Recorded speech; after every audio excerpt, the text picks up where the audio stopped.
ಭಾರತೀಯ ವೈದ್ಯಕೀಯ ಸಂಶೋಧನಾ ಮಂಡಳಿ ಹಾಗೂ ರಾಷ್ಟ್ರೀಯ ಪಾರಂಪರಿಕ ಚಿಕಿತ್ಸಾ ವಿಜ್ಞಾನ ಸಂಸ್ಥೆ ಸಹಯೋಗದಲ್ಲಿ ಬೆಳಗಾವಿಯಲ್ಲಿ 2 ದಿನಗಳ ಅವಧಿಗೆ ವಿಜ್ಞಾನಿಗಳೊಂದಿಗೆ ವಿದ್ಯಾರ್ಥಿಗಳ ಸಂವಾದ ಕಾರ್ಯಕ್ರಮ ಆಯೋಜಿಸಲಾಗಿದೆ. ವಿದ್ಯಾರ್ಥಿಗಳು ವಿಜ್ಞಾನ ಮತ್ತು ಆರೋಗ್ಯ ಸಂಶೋಧನೆಯಲ್ಲಿ ತೊಡಗಿಸಿಕೊಳ್ಳಲು ಉತ್ತೇಜಿಸುವ ನಿಟ್ಟಿನಲ್ಲಿ ಕೇಂದ್ರ ಸರ್ಕಾರ ರೂಪಿಸಿರುವ ವಿಜ್ಞಾನಿಯಾಗಿ 1 ದಿನ ಕಳೆಯಿರಿ ಕಾರ್ಯಕ್ರಮದ ಭಾಗವಾಗಿ ಇದನ್ನು ಆಯೋಜಿಸಲಾಗಿದೆ. ಜಿಲ್ಲೆಯ ಸಾವಿರಾರು ವಿದ್ಯಾರ್ಥಿಗಳು ವಿಜ್ಞಾನ, ಆರೋಗ್ಯ ಸಂಶೋಧನೆ, ನಾವೀನ್ಯತೆ ಮತ್ತು ವೈಜ್ಞಾನಿಕ ಕ್ಷೇತ್ರದಲ್ಲಿ ವೃತ್ತಿಜೀವನ ರೂಪಿಸಿಕೊಳ್ಳುವ ಕುರಿತಂತೆ ಮಾಹಿತಿ ಜ್ಞಾನ ಪಡೆಯುತ್ತಿದ್ದಾರೆ. ಸಾಂಪ್ರದಾಯಿಕ ಔಷಧಿ ತಯಾರಿಕೆಯ ಕುರಿತ ವೈಜ್ಞಾನಿಕ ತಿಳುವಳಿಕೆ ಹಾಗೂ ಸಂಶೋಧನಾ ವಲಯದ ಸಹಜ ಕೌತುಕಗಳ ಬಗ್ಗೆ ವಿಜ್ಞಾನಿಗಳೊಂದಿಗೆ ಸಂವಾದ ನಡೆಸಿ ಮಾಹಿತಿ ಪಡೆಯುತ್ತಿದ್ದಾರೆ. ಪ್ರಯೋಗಾಲಯಗಳ ಪರಿಚಯ, ಪ್ರಾಯೋಗಿಕ ಪ್ರದರ್ಶನಗಳನ್ನು ಸಹ ಇದೇ ವೇಳೆ ಹಮ್ಮಿಕೊಳ್ಳಲಾಗಿದೆ.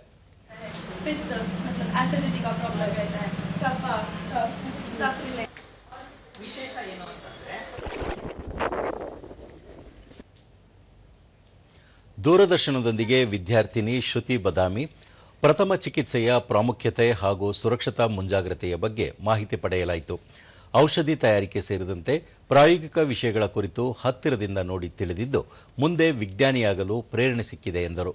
ಸ್ನೇಕ್ ನಿಂದ ಆಗುವಂತ ಪದಾರ್ಥಗಳು, ಆಮೇಲೆ ಫಸ್ಟ್ ಏಡ್ ನ ಯಾವಾಗ ಕೊಡ್ಬೇಕು, ಸ್ನೇಕ್ ಹೇಗಿತ್ತು ಅದನ್ನ ಟೈಮಿಗೆ ಡಾಕ್ಟರ್ಗಳಿಗೆ ಹೇಳ್ಬೇಕು ಅಂತ ಫಸ್ಟ್ ಏಡ್ ಬಗ್ಗೆ ಹೇಳ್ಕೊಟ್ರು.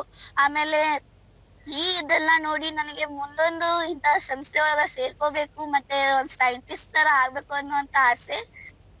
ವಿದ್ಯಾರ್ಥಿ ಕಾರ್ತಿಕ ಗೌಡರ್ ಹಾವು ಕಡಿತದ ಸಂದರ್ಭದಲ್ಲಿ ತೆಗೆದುಕೊಳ್ಳಬೇಕಾದ ಕ್ರಮಗಳು ಹಾಗೂ ಎಚ್ಚರಿಕೆಗಳ ಬಗ್ಗೆ ತಿಳಿಸಿಕೊಡಲಾಗಿದೆ. ವಿಜ್ಞಾನಿಗಳ ಜೊತೆ ನೇರವಾಗಿ ಸಂವಾದ ನಡೆಸಿದ್ದು ಪ್ರಯೋಜನಕಾರಿಯಾಗಿದೆ ಎಂದು ಹೇಳಿದರು. ವಸ್ತುಗಳನ್ನು ನೋಡಬೇಕೆಂದು ತಿಳಿಸಿಕೊಟ್ಟರು. ಜಿಬ್ರಾ ಫಿಶ್ ಬಗ್ಗೆ, ರ್ಯಾಟ್ಗಳ ಬಗ್ಗೆ ಎಲ್ಲಾ ಬಗ್ಗೆ ಹೇಳಿದರು. ಕೊರೋನಾ ವೈರಸ್ ನ ವ್ಯಾಕ್ಸಿನ್ ಹೇಗೆ ಬಂದಿತು ಎಂಬ ವಿಡಿಯೋನು ತೋರಿಸಿದರು. ಅದರ ಮೇಲೆ ಆದ ಪಿಕ್ಚರ್ ತೆಗೆಯುವವರ ಮೇಲೆ ಮನಸ್ಸಿನ ಪ್ರಭಾವಗಳು ಎಲ್ಲವನ್ನು ಹೇಳಿದರು. ವಿಜ್ಞಾನಿ ಡಾಕ್ಟರ್ ಬನಪ್ಪ ಹುಂಗುರ ಮಕ್ಕಳನ್ನು ಭವಿಷ್ಯದ ವಿಜ್ಞಾನಿಗಳನ್ನಾಗಿ ರೂಪಿಸಲು ಈ ಕಾರ್ಯಕ್ರಮ ಭದ್ರ ಬುನಾದಿಯಾಗಿದೆ. ವಿದ್ಯಾರ್ಥಿಗಳಲ್ಲಿ ವಿಜ್ಞಾನ ಹಾಗೂ ಸಂಶೋಧನಾ ವಲಯದ ಬಗ್ಗೆ ಕುತೂಹಲ ಮೂಡಿಸುವುದು ಉದ್ದೇಶವಾಗಿದೆ. ಪ್ರಾತ್ಯಕ್ಷಿಕೆಗಳ ಮೂಲಕ ವೈಜ್ಞಾನಿಕ ಸಂಗತಿಗಳನ್ನು ತಿಳಿಸಿ ಹೇಳಲಾಗುತ್ತಿದೆ ಎಂದು ವಿವರಿಸಿದರು. ಜೊತೆಗೆ ಇಂಟರಾಕ್ಷನ್ಸ್ ಸಂವಾದವನ್ನು ಹಮ್ಮಿಕೊಂಡಿದ್ದೇವೆ.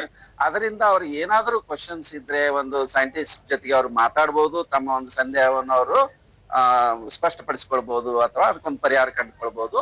ಇದರಿಂದ ನಮ್ಮ ಮೂಲ ಉದ್ದೇಶ ಏನಪ್ಪಾ ಅಂತಂದ್ರೆ ಅವರನ್ನ ಮುಂದಿನ ಒಂದು ಸೈಂಟಿಸ್ಟ್ ಆಗಿ ಅವ್ರನ್ನ ನಿರೂಪಿಸಬೇಕು ಅನ್ನೋದು ಒಂದು ಉದ್ದೇಶ.